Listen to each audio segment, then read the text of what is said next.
va buni evaziga doimiy surunkali bosh og'riqlari, tez asabiylashish, qon yaxshi aylanmayotganligi, davleniya ko'tarilishi va undan tashqari yurakda holatlar buzilganligi haqida shikoyat ko'payib ketyapti. Kasallik o'zi nimadan kelib chiqyapti, qayerdan, nimaga bunaqa bo'lyapti deb izlanmaydi. Bu oddiy og'riq. Ya'ni u inson uchun oddiy og'riqqa aylanib qoldi. Doimiy og'riqshi evaziga. Kislorod aylanmasi qisilishi evaziga tanamizni butun ichki sekresiya bezlari deb atalgan bezlar bor. Mana shu ichki sekresiya bezlarini buzilishiga olib keladi. Bu degani tanamizda gormonalniy buzilish vujudga keladi. Bir nechta mashqlar o'rgatib o'tib ketaman. Bu sizlar uchun albatta foydali bo'ladi degan umiddaman.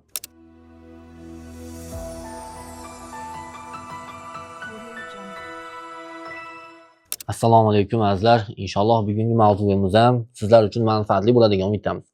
Bugun asosan nima haqida gaplashamiz? Juda ko'p savollar bo'libdi. Rahmatulloh, migrenni kelib chiqishi, yurakda insult holatlari vujudga kelishi, yurakda yaxshi ishlamasligi, orqa ensadagi doimiy surunkali og'riqlar, mana shular haqida ham qisqacha gapirsangiz deb turib juda ko'p savol bo'libdi. Va oxiri bugun kislorod aylanmasiga va buni ta'siri tanada qanchalik bo'lishi haqida qisqacha mavzu qilishga harakat qilamiz. Tanaga kislorod aylanmasi qanchalik kerak? O'zi nima uchun kerak degan savolni berib ko'ramiz. Ko'pchilik aytadi, kislorod doimo aylanib tursa kerak, rahmatulloh, o'pkada nafas olyapmiz, burundan olib chiqaryapmiz, uning evaziga tanamizda doimiy harakat bor va kislorod aylanmasi yaxshi deb o'ylaymiz. Lekin bu xato. Nima uchun? Hozirgi kunda mana juda ham yaxshi bilamiz, hammamizda dangasalik yuqori darajada ko'tarilib ketdi. Ya'ni bu bilan nima demoqchiman? Kimlardir harakat qilayotgan bo'lishi mumkin, lekin 70% inson deyarli dangasa insonlar qatoriga kirib bo'ldi. Ya'ni biron bir ofisda o'tirib ishlasa, ishini qilsa, boshqa qilsa va pul topsa, tamom.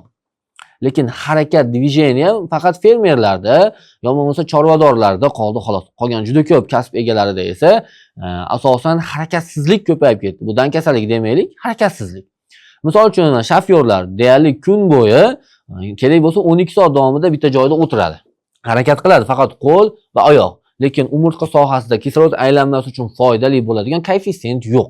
Va buni evaziga doimiy surunkali bosh og'riqlari, tez asabiylashish, qon yaxshi aylanmayotganligi, davleniya ko'tarilishi va undan tashqari yurakda holatlar buzilganligi haqida shikoyat ko'payib ketyapti. E'tibor beradigan bo'lsangiz, mana shu oxirgi 10 yil ichida kislorod bilan bog'liq muammo juda ham ko'payib ketdi. Aytishingiz mumkin. Havo o'zgarib ketdi, ekologiyamiz buzildi va boshqa sabablarni keltirishimiz mumkin. Ha, to'g'ri. Siz bu yerda xato gapirmayapsiz, to'g'ri gapiryapsiz. Lekin biz e'tibor berishimiz kerak bo'lgan bir jihat bor. Ya'ni biz o'zimiz ertalab, misol uchun, yurishimiz qanchalik ko'paydi yoki kamaydi? Qaysi biringiz ertalabda yuryapsiz? Yo bo'lmasa do'konga chiqib kelish uchun ham oyog'ingizda mashina bo'lsa, 100 metrlik do'konga ham mashinada borib kelyapsiz. Ya'ni tanamizdagi harakatsizlik ko'payib ketdi. Yo bo'lmasa yosh avlodda ham mana shu holatlar kuzatilyapti. Ular ham nimani o'rganib oldi? Yandex yoki o'ziga kerakli bo'lgan taksiga qo'ng'iroq qiladi, keladi, yetib boradi. Deyarli harakat qilmaydi. Bir yoshligingizni eslab ko'ring, maktabga borish uchun necha kilometr masofa yurardingiz yoki qancha vaqt ketardi? Maktabga borgandan keyin jismoniy tarbiya mashg'ulotlari qanaqa bo'lardi? Hozir qanaqa? Ya'ni demoqchi bo'lganim, bizdagi harakatsizlik ko'payishi evaziga tanamizdagi kislorod aylanmasi keskin ravishda tushib ketdi va biz uchun tanamiz mana shu nafas olib chiqarayotgan va tanamizda aylanayotgan kislorodni o'ziga norma deb qabul qilib olyapti. Lekin o'zi aslida norma yuqorida. Lekin bizning kundalik hayotimizdagi va har kunlik nafas olish holatimiz, harakatsizligimiz evaziga tanamiz mana shuni o'zi uchun norma deb qabul qilyapti va buni evaziga orqa ensada yoki qo'l oyoqlarimizda uyushish, achishish, surunkali og'riqlar ko'payib ketdi. Nima uchun? Chunki kislorod aylanmasi bu qon aylanishi uchun ham tanadagi havoni yetarli darajada aylanish uchun juda katta foyda va rol o'ynaydi. Endi sizga savol. Qachon oxirgi marta xotirjam o'tirib ovqat yedingiz? Yo bo'lmasa, qachon siz xotirjam suv ichdingiz? Yo bo'lmasam, xotirjam biron joyda o'tirdingiz? Yo bo'lmasa, xotirjam 1 kilometr yoki 2 kilometr yayoq hech narsani o'ylamasdan yengil yurdingiz? Yo'q, bunaqa holat kamdan kam insonlarda kuzatilyapti. Undan keyin yurakdagi muammolar vujudga kelgandan keyin biz nima qilyapmiz? Keyin o'zimizning sog'lig'imizga e'tibor beryapmiz. Misol uchun, kimlardir trenovka zallariga chiqyapti, tosh ko'taryapti, boshqa bo'lyapti. Ular jismoniy holati borligi uchun havo aylanmasi, ya'ni kislorod aylanmasi tanada yaxshi va shuning uchun quvvat me'yoriy darajada ko'tariladi. Bu nafaqat insonning jismoniy holatiga, balki aqliy salohiyatini ham o'sishiga yordam beradi. Misol uchun kuzatayotgan bo'lsa, juda ko'p bolalarda yo biz aqliy faoliyatini kuchaytirishga yo'naltiramiz, yo bo'lmasa jismoniy. Hech qachon ko'pchilik kam kuzatyapman, ham aqliy ham jismoniy holatini tengab ketadi. Aqliy zo'riqish ham hozir ko'payib ketyapti yoki sportsmenlardagi jismoniy zo'riqish ham kuchayib ketyapti. Nimaga? Quvvat faqat jismoniy holatga sarflanyapti. Aqliy faoliyat ishlatilmaganligi evaziga bu insonda boshdagi og'riqlar, orqa ensada og'riq va surunkali asabiylash holatlari vujudga kelishi mumkin. Nimaga? Chunki aqliy salohiyat ishlamayapti. Ya'ni tasavvur qiling, g'ildiraydi bir tomoni ishlayapti, ikkinchi tomoni ishlamasdan turibdi. Bir tomonda quvvat zo'r, ikkinchi tomonda quvvat yo'q. Va buni evaziga insonning rivojlanishiga, tanani sog'lom turmush tarzida turishiga juda katta to'sqinlik bo'lyapti. Endi aytishimiz mumkin, o'zi kislorod aylanmasida qisilishlar o'zi qayerdan kelib chiqyapti? Juda ham oddiy. Hozirgi kunda deyarli hammamizda qisilish bor. Menda ham bor, tan olaman. Ya'ni oddiy telefonni ushlaganimizda hammamiz hayotimizda mana shu holat. Telefon bundan ham kichkina, mana shunday holatda kerak bo'lsa soatlab o'tiribsiz. Mana yelka qisilyapti, bo'yin ketdi, kirdi ichiga, mana shu holatda. Ba'zi bir insonlarni ko'cha-ko'yda ko'raman, mana shu holat yuradi-da, ajoyib. Men yo mutaxassis bo'lganimga, yo bo'lmasa shu sohada yurganim uchun menga g'alati tuyuladi. Ya'ni qanday? Xuddi o'rdakka o'xshab yuradigan insonlar ko'payib ketyapti. Ya'ni bo'yin chiqqan, yelka mana shuni munkayib qolgan, mana shu holatda ketyapti. Nimani evaziga? Hammamiz telefonda mana shu holatda munkayib o'tirib olyapmiz. Buni evaziga orqa ensada bo'yin sohamizda muammolar vujudga kelyapti. Yo bo'lmasa shofyorlarda, ya'ni haydovchi akalarimizda ham xuddi shu muammo. Doimiy ravishda faqat bir xil holat, bo'yin o'ngga chapga qaraydi va e'tibor bersanglar, ko'p yillar davomida mashina minadigan insonlarda beldan ko'ra osteoxondroz sohasida, ya'ni yuqori qismida muammo vujudga kelishni boshlaydi. Va buni evaziga qisilish ko'payyapti. Endi qarang, orqa ensada kislorod yetishmovchiligi evaziga yoki qisilishlar vujudga kelgandan keyin kislorod yetishmovchiligi vujudga keladi. Bundan keyin qanday kasalliklar kelib chiqadi? Birinchi navbatda migren,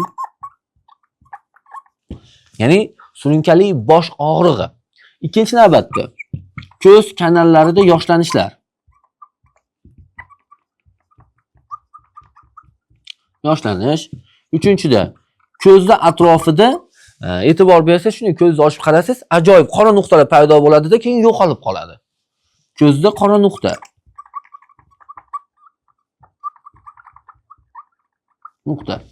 To'rtinchidan bosh aylanish.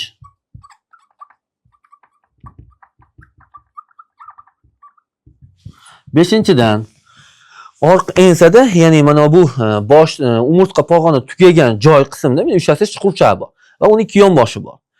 Va ikki yonboshdan ketgan o'q yo'l bor, mana chuqurcha. Aynan mana shu chiziq yo'llarida surunkali og'riqlar vujudga kelyapti. Miyasi qisib qoladi. Mana shunday ushlab qoldi. Deydi-da, keyin qo'yib olgandan keyin ajoyib qisib o'tib ketadi. Goh-gohida shunaqa bo'lib qolyapti deb turib, o'ziga be'tiborlik qiladi. Kasallik o'zi nimadan kelib chiqyapti, qayerdan, nimaga bunaqa bo'lyapti deb izlanmaydi. Bu oddiy og'riq. Ya'ni u inson uchun oddiy og'riqqa aylanib qoldi. Doimiy og'riqshi evaziga. Ya'ni yanoqlarda og'riq. Yanoqlarda og'riq. Bu faqat sizga ko'rinayotgan kasalliklar. Va undan tashqari bu kislorod aylanmasi qisilishi evaziga tanamizning butun ichki sekresiya bezlari deb atalgan bezlar bor. Mana shu ichki sekresiya bezlarini buzilishiga olib keladi. Bu degani tanamizda gormonal buzilish vujudga keladi.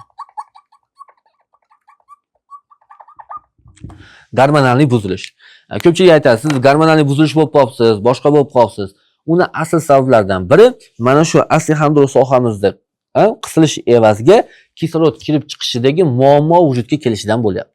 Ya'ni qisilish evaziga bizda gipofiz degan bezda muammo vujudga keladi. Gipofiz bezi o'zi nima? Gipofiz bezi insonda mana shu miya ichida joylashgan, ko'rsatish imkoni yo'q. Kichkina bezcha bo'ladi, lekin vazifasi juda katta. Ya'ni bu butun tanadagi gormonal, ya'ni gormonlarni sen o'ngga, sen chapga, sen to'g'riga, sen u yoqqa bor deb turib ligrovka qiladigan boshliq. Ya'ni hukmdor desak ham bo'laveradi. Hukmdor. U qabilasini yoki o'zini o'sha qasrining ichidagilarni tartibga solish kerak. Agar tanada osteoxondroz sohasida qisilish evaziga kislorod aylanmasi, qon aylanmasi, nervlarda qisilish yuzaga kelgandan keyin bu hukmdor tagida, ya'ni qasrning ichida nima bo'layotganidan bexabar qoladi. Ya'ni hukmdorga ma'lumot yetib bormasa yoki mana uyda erkaklarga qizining muammosini ayasi aytmasa, dada qizining muammosini hal qilib bera olmaydi. Buni evaziga ertaga qiz dadadan xafa bo'lib yashashni boshlaydi.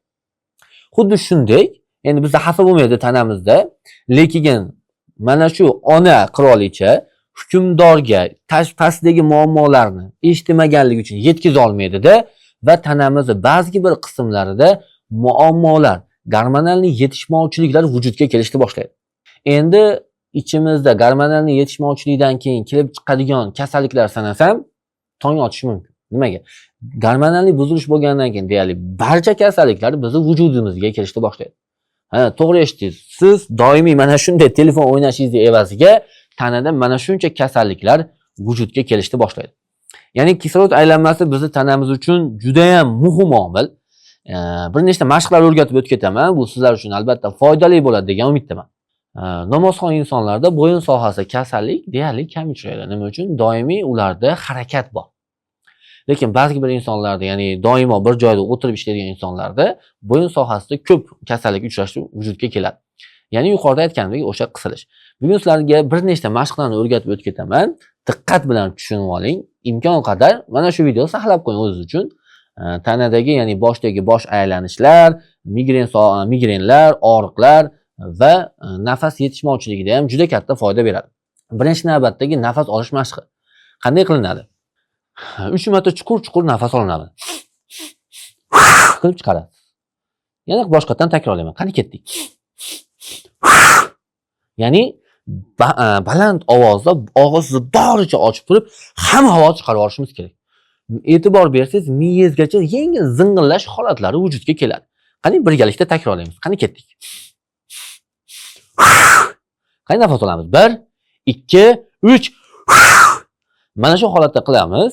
Kamida 10 marotaba bir kunda 6 mahal bajarasiz. Keyingi mashqimiz qanday bo'ladi? Keyingi mashqimiz nafasni dimlash bo'ladi. Bunda 5 marotaba nafas tortamiz. Ya'ni qanday? Ketdik. 1, 2, 3, 4, 5. 10 sekund ushlab turamizda, keyin chiqaramiz. Sekinlik bilan chiqarsangiz yana ham yaxshi bo'ladi. Boshqatdan takrorlayman. Qani birgalikda. Nafas olamiz. 1, nafas oldik 2, nafas oldik 3, yana oldik 4, 5 dimladik. 10 sekund turamiz. Ketdik.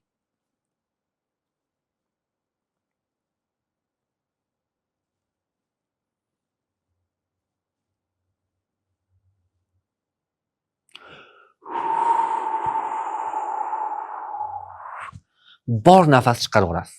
Buni ham 10 marotaba bir kunda 6 mahal bajarsangiz, miya faoliyati uchun juda ham foydali bo'ladi. Undan keyingisi sizlar qilishingiz juda ham oson bo'lgan mashq. Ertalab soat 5, ertalab 5:00 va 7:00 oralig'ida imkon qadar yengil yurishni boshlang. Masofani qizig'i yo'q. 5 minutmi, 10 minutmi, 15 minutmi yengil yurishni boshlang. E'tibor bersangiz, ertalabdagi havo umuman boshqacha bo'ladi. Ertalabda nafas olish tizimimizda, ya'ni o'pkamizga havo kirish to'lqinlari boshqacha kiradi. Va bu tanamizdagi kislorod aylanmasi uchun ham juda ham foydali hisoblanadi. Yuqorida aytgan mashqlarni qilib bo'lgandan keyin esa behi mahsulotlaridan kompot qilib iching, behi mahsulotlarini yeyish ham juda ham foydali. Undan tashqari quritilgan qovoq bor. Buni ham iste'mol qilish nafaqat o'pka uchun, balki buyrak faoliyati uchun ham juda ham foydali hisoblanadi. Misol uchun oyog'ida shishlar bo'lgan insonlar ham buni iste'mol qilsa foydali hisoblanadi. Endi qarang, kislorod yetishmovchiligini qayerdan bilasiz? Menda kislorod yetishmovchiligi bormi, yo'qmi degan insonlarga oddiy bir ikkita mashq beramiz. Nafas chuqur nafas olib dimlab ko'ring va necha soniya turishingiz mumkin. Va mana shu orqali sizdagi kislorod yetishmovchiligini juda ham oson bilib olsangiz bo'ladi. Yo bo'lmasa futbolga borganda o'g'il bolalar juda ham yaxshi tushunadi. Dihani ham qisilib qolibdi deydi. Yo bo'lmasa dihani qisilishiga yetib bormasdan charchaydigan insonlar ham bor. Bu birinchi navbatda insondagi nafas tizimi juda ham muhim hisoblanadi. Ko'pchilik aytishi mumkin, qon aylanishi boshqa bor, to'g'ri, bular ham o'zini holati, o'zini darajasidagi mavzu. Lekin inson tanasida kislorod aylanmasi ta'siri past bo'ladigan bo'lsa, keraksiz yog'lar, keraksiz toksinlar ko'payishi, keskin ravishda ko'payishi mumkin. Bu tanamizdagi hujayralarni erkin ishlash uchun juda ham qiyin vaziyatni yaratib qo'yadi. Yuqoridagi video kimgadir foydali bo'lgan bo'lsa, albatta yaqinlaringizga ulashib qo'ying, albatta saqlab qo'yish esdan chiqmasin. Hech qachon unutmang, davosi yo'q, kasallikda o'zi yo'q. Davolanishni xohlamaydigan, tanbal insonlar bor, xolos. Sog' bo'ling.